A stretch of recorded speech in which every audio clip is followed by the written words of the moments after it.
तो हम लोग इसमें डिस्कस करते हैं linear and non linear differential equation. The dependent variable and it's derivative must be of degree 1 only. Dependent variable और उसके डेरिवेटिव्स का डिग्री सिर्फ और सिर्फ 1 होना चाहिए, ठीक है। जैसे कि अगर मान लीजिए कि d2y by D x square का होल स्क्वायर है, तो यहाँ पर इसका डिग्री कितना हो गया, डिग्री हो गया 2। इसका मतलब ये लीनियर इक्वेशन नहीं होगा, ठीक है। उसका डिग्री सिर्फ और सिर्फ 1 होना चाहिए। और साथ में डिपेंडेंट वेरिएबल का भी, there should not be any term containing product of differential coefficient with dependent variable. यानी डिफरेंशियल कोफिशिएंट और डिपेंडेंट वेरिएबल का प्रोडक्ट नहीं होना चाहिए, ठीक है। जैसे कि y into d two Y by D x square, ये हो गया डेरिवेटिव और ये हो गया डिपेंडेंट वेरिएबल। तो इस दोनों का प्रोडक्ट अलाउड नहीं है, ठीक है, ऐसा नहीं होना चाहिए। नेक्स्ट है there should not be any term containing product of differential coefficient with each other. सिर्फ और सिर्फ डेरिवेटिव्स का भी प्रोडक्ट अलाउड नहीं, जैसे कि d y by d x into d two y by d x square, ये भी अलाउड नहीं है, ठीक है, ये भी हम लोग नहीं कर सकते, ठीक। नेक्स्ट है neither differential coefficient not dependent variable are in transcendental form. ना तो डिफरेंशियल कोफिशिएंट और ना ही डिपेंडेंट वेरिएबल ट्रांसडेंटल के फॉर्म में होना चाहिए। जैसे कि साइन वाई, तो वाई क्या हो गया, वाई हो गया डिपेंडेंट वेरिएबल, ठीक है। तो इसके साथ ट्रांसडेंटल फॉर्म, ये ट्रांसडेंटल फॉर्म में नहीं होना चाहिए, चाहे कॉस वाई टेन वाई या फिर ई टू दी पावर वाई, ये सब फॉर्म में नहीं होना चाहिए, सब अलाउ नहीं है, ठीक है। नेक्स्ट है क्या, अब इसमें से क्या हो जाएगा, if any one of above condition is violated then equation is non linear.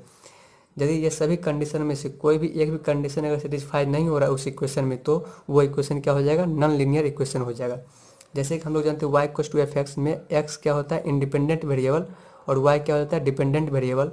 Then अब देखते हैं वन बाय वन। यहाँ पर क्या है, x square d two Y by D x square plus y into d Y by D x plus y. तो सबसे पहले देखते हैं क्या डिग्री, ठीक है। डिग्री किसका देखना होता है, तो डिपेंडेंट वेरिएबल का और उसके डेरिवेटिव्स का। तो डिपेंडेंट वेरिएबल इसका डिग्री 1 है, और यहाँ पर d Y by D x इसका भी डिग्री फिलहाल 1 है, और इसका भी डिग्री 1 है। अब फिर नेक्स्ट इसमें क्या रहता है कि कोई भी मतलब इसमें जो है प्रोडक्ट अलाउ नहीं रहता, किसका, डिफरेंशियल कोफिशिएंट और उसके डिपेंडेंट वेरिएबल का। डिफरेंशियल कोफिशिएंट और डिपेंडेंट वेरिएबल का प्रोडक्ट अलाउ नहीं होता, बट यहाँ पर y into d y y by D x, y जो कि डिपेंडेंट वेरिएबल है और उसका डेरिवेटिव है। इसका मतलब ये इक्वेशन क्या हो जाएगा, नॉन लीनियर इक्वेशन हो जाएगा, ठीक। नेक्स्ट क्या है, d Y by D x, तो इसका डिग्री कितना 1 है, एक्स स्क्वायर इंटू वाई, तो यहाँ पर डिपेंडेंट वेरिएबल इसका भी डिग्री 1 है, equals to 2 into sine y. But यहाँ पर ये साइन वाई है, ठीक है, वाई क्या हो गया, डिपेंडेंट वेरिएबल जो कि ट्रांसडेंटल फॉर्म में, इसका मतलब ये भी क्या हो जाएगा, नॉन लीनियर, ये भी क्या हो जाएगा, नॉन लीनियर इक्वेशन हो जाएगा।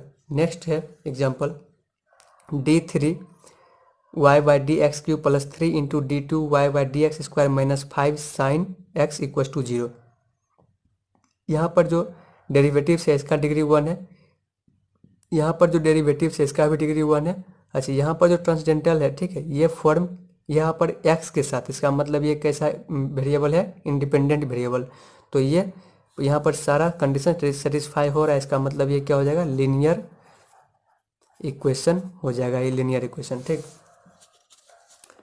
Next example x square into d two Y by D x square plus x into d Y by D x plus Y equals to 0।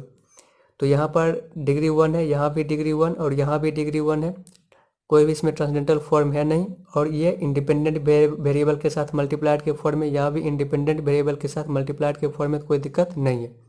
तो ये क्या हो जाएगा, लीनियर इक्वेशन हो जाएगा ये, ठीक है, लीनियर डिफरेंशियल इक्वेशन हो जाएगा ये, ठीक। अब नेक्स्ट है D two Y by D x square plus D Y by D X का whole square plus Y equals to 0। तो यहाँ पर का डिग्री 1 है, बट यहाँ पर जो है डिग्री वो 2 है, ठीक है, यहाँ पर डिग्री कितना है, 2 है, ठीक। और यहाँ पर y यानी कि डिपेंडेंट वेरिएबल जिसका कि डिग्री कितना है, 1 है। तो ये फिर क्या हो जाएगा, नॉन लीनियर, ये क्या हो जाएगा, नॉन लीनियर इक्वेशन। अब इसमें एक पॉइंट है if the power of derivatives of dependent variable is more than 1 then the differential equation will be non linear. ठीक है, जैसे कि यहाँ पर डेरिवेटिव है इसका डिपेंडेंट वेरिएबल का पावर कितना है 2 है, इसका मतलब ये क्या हो जाएगा नॉन लीनियर हो जाएगा। ठीक, तो हम लोग को फोकस मेन किस पर करना है, वाई पर फोकस करना है। ठीक है, नेक्स्ट है there are 2 types of solution of differential equation. First है जनरल सॉल्यूशन, सेकंड है पार्टिकुलर सॉल्यूशन। तो सबसे पहले इसमें क्या देखते हैं general solution, the solution of a differential equation which contains a number of arbitrary constants equal to the order of the differential equation. तो डिफरेंशियल इक्वेशन का जितना ऑर्डर होगा, ठीक है, उसमें उतना ही आर्बिट्री कांस्टेंट होता है किसमें, जनरल सॉल्यूशन में। ठीक है, किसी भी डिफरेंशियल इक्वेशन के जनरल सॉल्यूशन में आर्बिट्री कांस्टेंट्स का नंबर उतना होता है जितना कि उसका ऑर्डर होता है। ठीक, is called the general solution.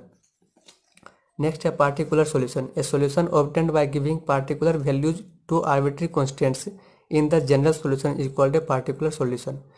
तो क्वेश्चन में जो है, क्वेश्चन में बाउंड्री कंडीशन का यूज करके हम क्या करते हैं, जनरल सॉल्यूशन में जो आर्बिट्री कांस्टेंट रहता है, ठीक है, उसका वैल्यू फाइंड करके फिर उस सॉल्यूशन में अगर हम पुट कर देते हैं, ठीक है, उस आर्बिट्री कांस्टेंट का वैल्यू, तब उस सॉल्यूशन क्या बोलते हैं, पार्टिकुलर सॉल्यूशन बोलते हैं। तो पार्टिकुलर सॉल्यूशन अगर फाइंड करने दिया जाता है तो उसमें रहता है बाउंड्री कंडीशन गिवन रहता है। ठीक,